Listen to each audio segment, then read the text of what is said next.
صدقه کوي مخکې نه صدقه کوي صدقه رسول الله مبارک فرمایي تطفئ غضب الرب کما یطفئ الماء النار لکه اور باندې چې دی اوبه واچولې اور یې مړ کړه دقسې په صدقه د الله غصه ختمېږي تکلیف خو د غصې د وجې نه راځي چې الله غصه شي نو په صدقه باندې غصه ختمېږي او رسول الله صلی الله علیه وسلم څه فرمایي یوازې غصه نه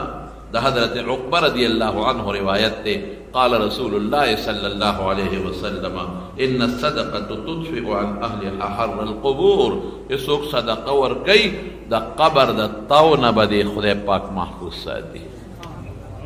ورشه کنه په قبر باندې تطفئ وجن التاو د قبرونو قبر کې چې پریوتې د قبر د تاو نه به بچي د صدقه به بچ کوي وانما يستذل المؤمن يوم القيامه في ذل صدقته او د قیامت پر ورځ به مسلمان د خپل صدقې په سوري کې ولاړي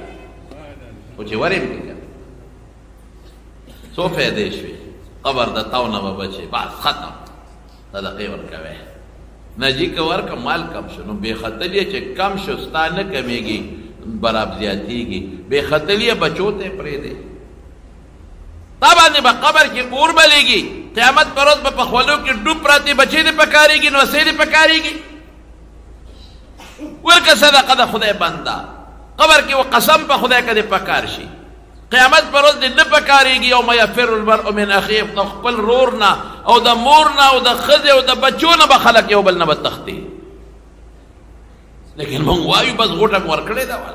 بینک کې ږدو غوټه مو ورکړې په کور کې سنبالو جومات کې حاجت ته صدقه نه ورکوو فقیر مسکین ته ضرورت ته صدقه نه ورکوو قسم دې داسې خلک په دې وطن کې شته حقیقت مې راته ووایي چې د شماخان ډوډۍ پسې غریبانان اریان ناست دي دا زما ته پته ده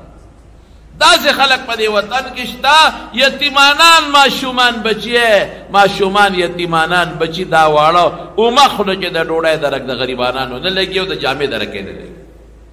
داسې ماشومان شته